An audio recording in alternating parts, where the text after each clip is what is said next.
Okay, dear students, today's we are going to our very important topic, which is basis of a vector space. Basis of a vector space. तो basis क्या होता है vector space के? Let us see the definition. Let V of F is a vector space over the field F. अगर आपके पास V of F एक vector space है, तो then a subset S of V of F is said to be basis. देखिए यहाँ पर V क्या है? It's a set of vector. F क्या है? It's a set of scalar quantities. V में कैसे एलिमेंट है? वेक्टर्स है. F में क्या है? स्केलर्स है. तो S जो है वो V ऑफ F का बेसिस होगा अगर S पहले तो वो सबसेट होना चाहिए V का, क्योंकि V में एलिमेंट्स कैसे हैं? वेक्टर्स हैं. तो डेफिनेटली इसका जो सबसेट S होगा उसमें भी आपको वेक्टर्स ही मिलेंगे, मतलब V के ही कुछ एलिमेंट्स लेकर के सेट S बनाया गया है. तो ये जो सबसेट है S किसका? V का, ये बेसिस कहलाता है V ऑफ F का अगर if S consist of linearly independent vector. अगर S के पास जो वेक्टर्स थे वो लीनियरली इंडिपेंडेंट हो, पहली कंडीशन. और दूसरी condition S generates V of F. S generates V of F मतलब S जो है वो लीनियर कॉम्बिनेशन में लिखा जा सके V के एलिमेंट के साथ. तो देखिए ये जो दोनों पॉइंट्स हैं इसको मैं आपको क्वेश्चन के थ्रू बताऊंगी कि कैसे हम जो है S generates V of F को प्रूव करते हैं. ठीक है, पहली कंडीशन याद रखिएगा कि S जो है वो लीनियरली इंडिपेंडेंट होना चाहिए, मतलब जो S के एलिमेंट्स हैं वो लीनियरली इंडिपेंडेंट होने चाहिए. I am again repeating, V is a set of vector, F is a set of scalar, right? अब V के ही एलिमेंट्स को लेकर हमने सेट क्या सबसेट एक बनाया है, विच इज S. अब S जो है V ऑफ F का बेसिस होगा अगर S जो है वो लीनियरली इंडिपेंडेंट हो और दूसरा S जो है वो V ऑफ F को जनरेट करे. You got my point. तो लेट अस सी वन क्वेश्चन. ओके, तो students, let us see one question. Question is, show that the vectors, this is your first vector, second vector and this is your third vector. तो show that these vectors form a basis of R3. ये जो vectors हैं ये R3 के लिए basis है, ये हमें show करना है. ठीक है, तो डेफिनेटली जो बेसिस है वो क्या होता है? वो S होता है, उसी को ही हमें बेसिस प्रूफ करना है. तो S क्या है? It is a set of vectors. It is a set of vectors. और जैसा कि मैंने आपको बताया था कि ये जो सेट है, ये जो S है, this is subset of R3. ये R3 का सबसेट है. ठीक है ना. तो मुझे इस सेट को बेसिस प्रूफ करना है. तो सबसे पहले जो पहली कंडीशन होती है बेसिस के लिए, वो पहली कंडीशन क्या होती है कि इस सेट को जो क्या होना चाहिए? पहला लीनियरली इंडिपेंडेंट होना चाहिए. तो वो हम फर्स्ट कंडीशन को चेक करेंगे. तो क्या करेंगे हम? यहाँ पर तीन वेक्टर्स हैं. This is first vector, second vector, third vector. S में तीन एलिमेंट है, first element, second element, third element. अब तीन वेक्टर्स हैं तो तीन स्केलर लाने पड़ेंगे मुझे फील्ड एफ से.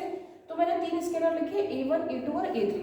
ठीक है, अब मैंने इनका कॉम्बिनेशन बनाया. तो A1 alpha 1 plus A2 alpha 2 plus A3 alpha 3 equal to 0. Alpha 1, alpha 2, alpha 3 मैंने इन वेक्टर्स का नाम दिया है. This is alpha 1, this is alpha 2 and this is alpha 3. तो मैंने इसको जो है समेशन की फॉर्म में लिखा. अब मैंने इसको इक्वेशन, मैट्रिक्स की इक्वेशन में कन्वर्ट किया. मैट्रिक्स की इक्वेशन में कैसे कन्वर्ट करते हैं? सबके पहले एलिमेंट को जोड़ते हैं. तो A1 plus A2 plus A3 equal to 0. अब सेकेंड एलिमेंट को जोड़ेंगे. तो now 0A1 plus 1A2 plus 1A3 equal to 0. And similarly third element को जोड़ेंगे. तो 0A1 plus 0A2 plus 1A3 equal to 0. ये रही वो आपकी इक्वेशन. अब इस इक्वेशन को मैं मैट्रिक्स में कन्वर्ट करूंगी. This is called the coefficient matrix. This is called is the coefficient matrix. तो हम कोफिशिएंट मैट्रिक्स में इस इक्वेशन को कन्वर्ट करेंगे.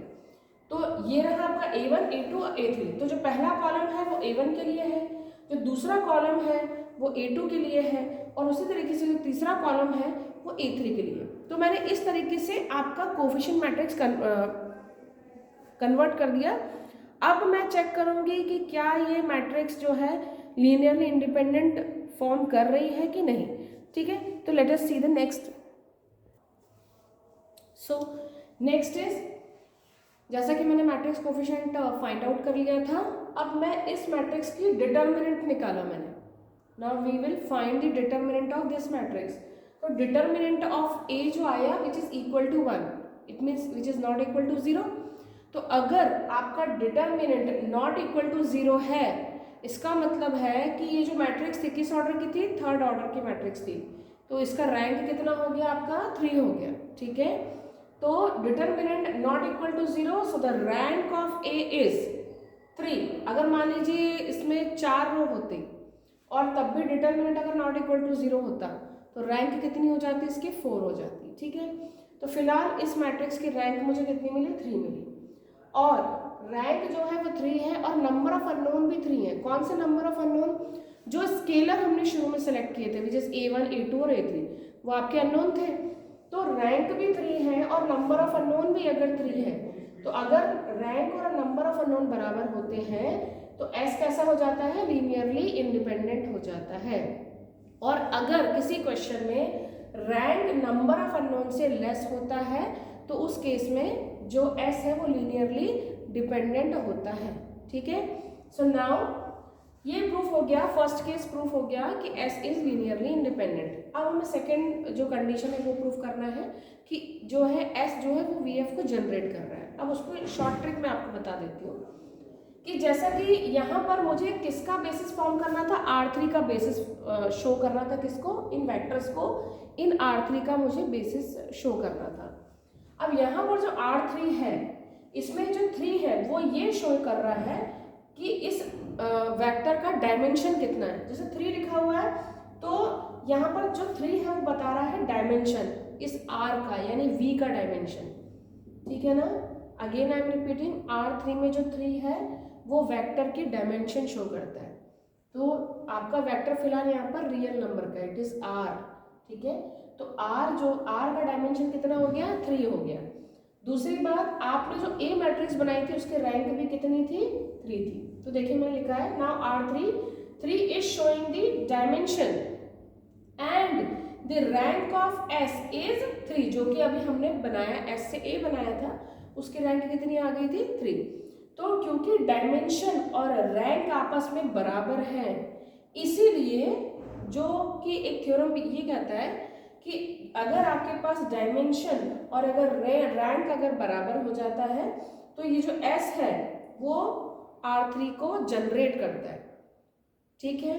अगर डायमेंशन, वेक्टर का डायमेंशन और रैंक जो S से आप निकालते हैं, अगर वो दोनों बराबर हो जाते हैं तो उस केस में S जो है वो VF को जनरेट करता है। और जैसे ही VF को जनरेट करता है तो आपकी सेकेंड कंडीशन भी प्रूफ हो जाती है and finally S will be the basis of R3, ठीक है। तो थोड़ा प्रैक्टिस क्वेश्चंस मैं आप लोग को PDF के थ्रू भेजूंगी। आप लोग इसमें अगर कुछ डाउट होता है तो मुझे पर्सनली भेजिएगा क्वेश्चन, और कुछ प्रैक्टिस क्वेश्चंस और लगाइएगा। Okay, thank you.